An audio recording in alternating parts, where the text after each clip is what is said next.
Warning Bupati dan Wakil Bupati Lebong bersama insan pers serta organisasi perangkat daerah atau OPD.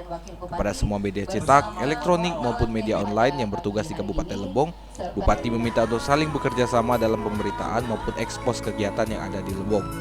Serta diharapkan sinergitas antara pemerintah Kabupaten Lebong dengan pers dan mempublikasikan keberhasilan pemerintah Kabupaten Lebong dalam pembangunan.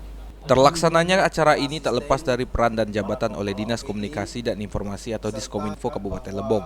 Selain itu, menyatukan persepsi antara Diskominfo Kabupaten Lebong dengan insan pers terkait kesepakatan kerja sama dalam bidang publikasi. Turut hadir dalam acara ini yaitu Bupati Lebong, Wakil Bupati Lebong, PLT Kadis Kominfo, Kabak Humas, Asisten 1, Kadis Pemdesos, Kadis PU, Ketua PWI, Sekretaris PWI, insan pers dan OPD lainnya.